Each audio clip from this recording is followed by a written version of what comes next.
Olá, bom dia. O Senado pode votar um projeto alternativo sobre a terceirização do trabalho como alternativa ao que foi aprovado nesta quarta-feira pela Câmara.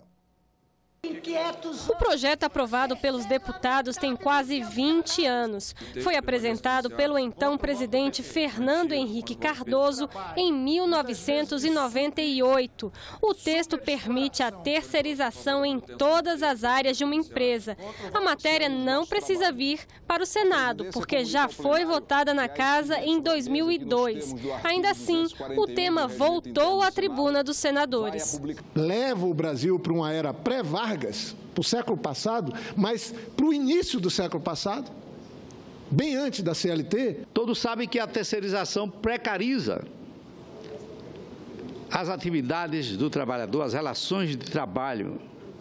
O poder mais forte sobrepuja o poder mais frágil. Hoje é corrente as empresas não recolherem os encargos, é corrente as empresas atrasarem pagamento de servidores terceirizados e muitas das vezes falirem sem prestar contas a ninguém. Então agora isso aí vai virar uma prática comum, corrente. E se é verdade que essa forma de contratação ganhou uma dimensão extraordinária no país, é evidente que tem que ser de alguma maneira alcançada por uma regulamentação, por um marco jurídico adequado. O texto da Câmara, que vai à sanção presidencial, determina: não existe vínculo entre os trabalhadores e a empresa que contrata o serviço terceirizado. A relação é entre os empregados e a prestadora de serviços, que pode até subcontratar outras empresas. O terceirizado só pode cobrar o pagamento de direitos trabalhistas da tomadora de serviços depois que se esgotarem os bens da empresa terceirizada. É o que se chama de responsabilidade subsidiária. Mudam também as regras para trabalho temporário. Em vez de 90 dias, o contrato pode chegar a 270 dias, ou seja, 9 meses. Permite a terceirização em toda atividade fim, na área pública e na área privada. Não dá nenhuma segurança jurídica nem para empregado nem empregador. O senador Paulo Paim é relator de outro projeto sobre a terceirização, que está no Senado desde 2015.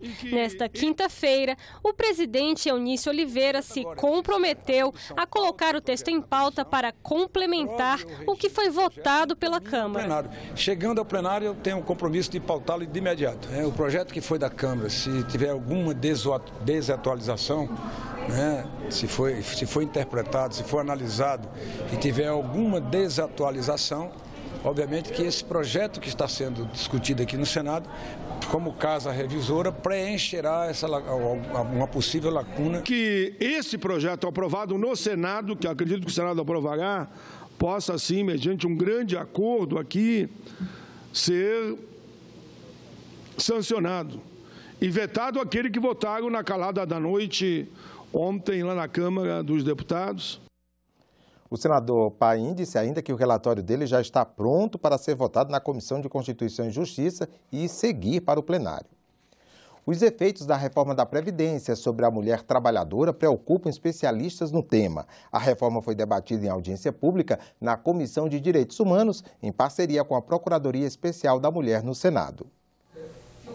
A professora de Economia da Universidade Federal do Rio de Janeiro disse que o governo vem errando sistematicamente quando elabora o orçamento e também tem adotado um planejamento equivocado do sistema previdenciário quando se trata das diferenças entre os sexos.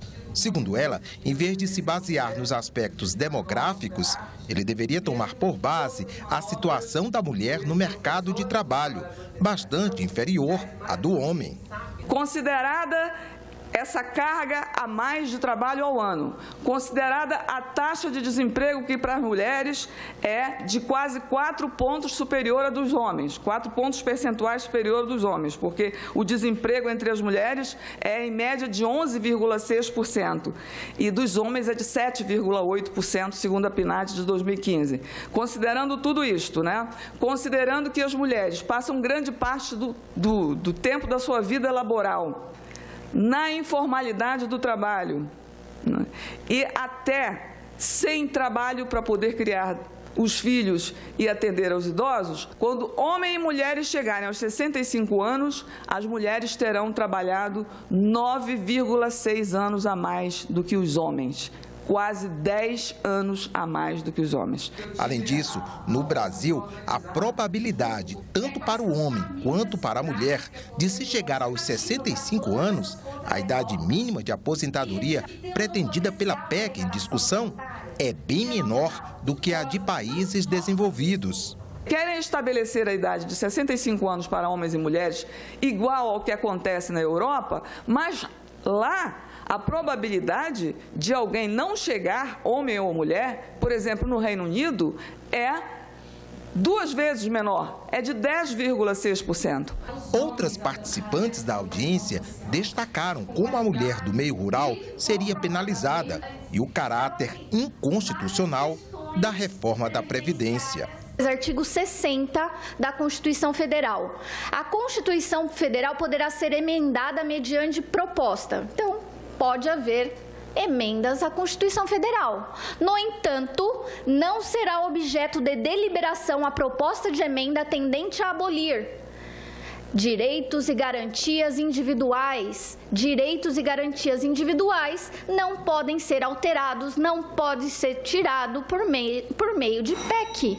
Sei muito bem o que é o dia a dia da agricultora, da trabalhadora rural, exposta lá de sol a sol, sem contar ainda a realidade que a gente enfrenta do ponto de vista das estiagens, enfim, de tantas dificuldades que marcam a saga da mulher, da trabalhadora rural, da agricultora. E o que é que essa reforma quer? Simplesmente agora também igualar a idade de aposentadoria dela, como se não bastasse, ao exigir o absurdo que é, a partir de agora, uma contribuição previdenciária rural mensal, tanto para o homem como para a mulher. O que é que vai acontecer? Vai acabar, inviabilizar na prática a Previdência Rural.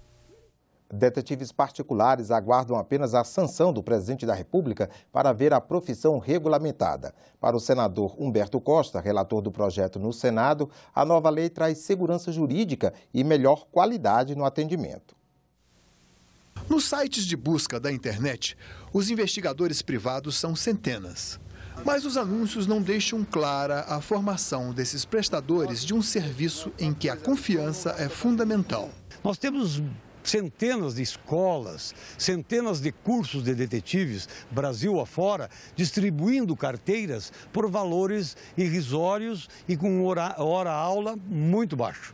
Nós temos exemplo aí, se você entrar hoje na internet, você tira um curso de detetive grátis e sai dali 10 minutos já fazendo investigação privada. A partir da nova lei, para exercer a profissão de detetive particular, o candidato ou candidata terá que fazer um curso de nível médio, supervisionado pelo MEC, com duração de 600 horas, incluindo matérias como direitos humanos, direito penal, direito civil e direito constitucional. Toda regulamentação de qualquer atividade lícita é importante para o país, até para que as pessoas não tenham desconfiança de que está tratando com os serviços com uma pessoa que não tem origem legal. Aparelhos de escuta, gravação, fotografia, filmagem, tudo evoluiu.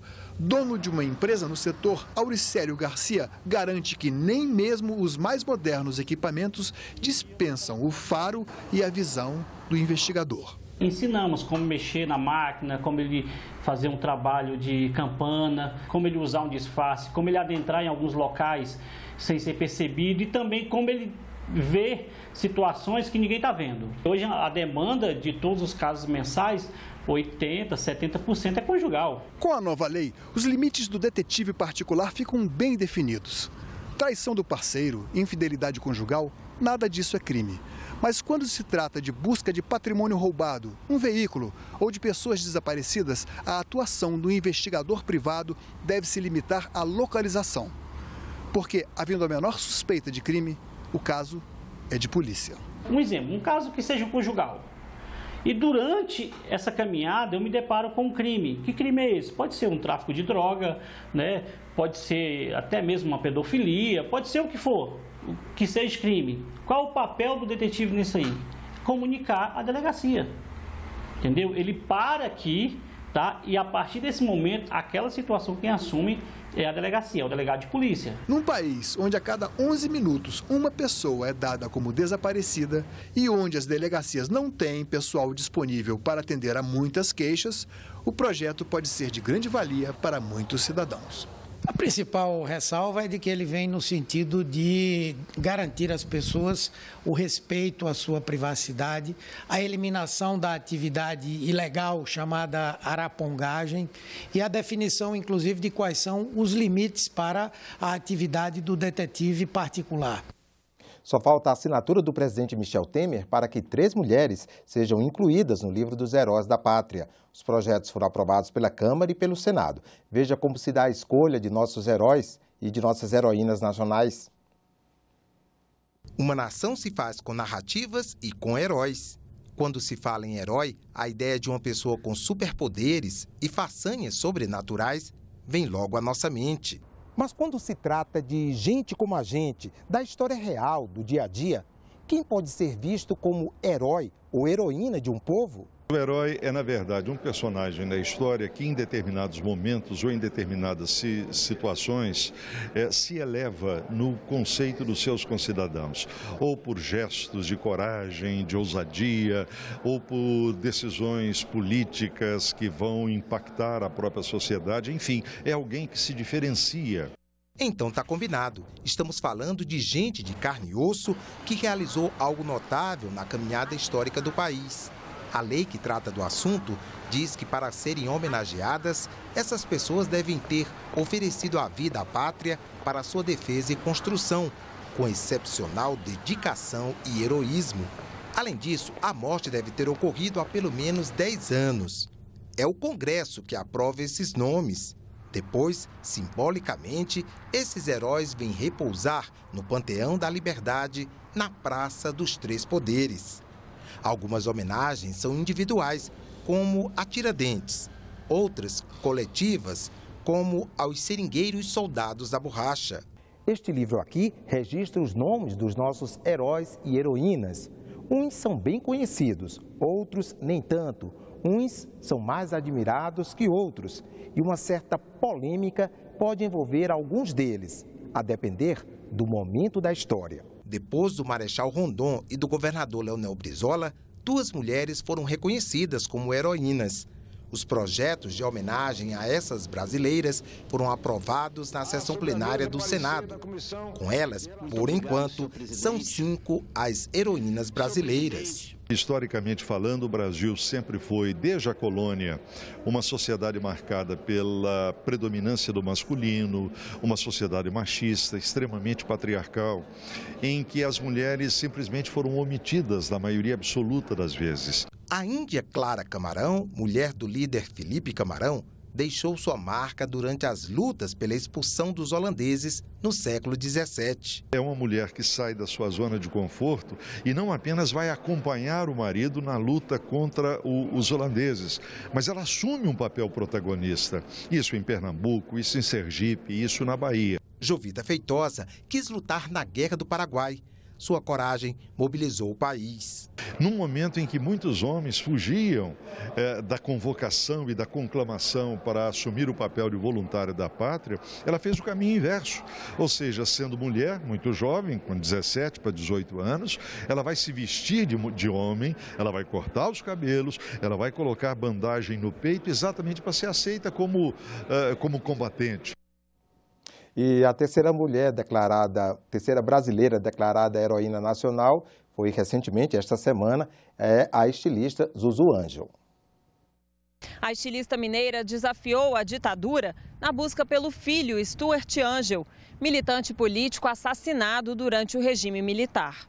Assim como a Argentina tem as mães da Praça de Maio, nós temos no Brasil Zuzu Angel, que fez, inclusive, da sua arte, da sua profissão, também um grito de alerta para a sociedade brasileira e do mundo inteiro para os problemas de graves violações dos direitos humanos que o Brasil vivia. Em 2014, a Comissão Nacional da Verdade confirmou a participação de agentes da repressão na morte de Zuzu. Emocionada, a filha, jornalista Hildegard Angel, falou à TV Senado, no premiado documentário Em Busca da Verdade.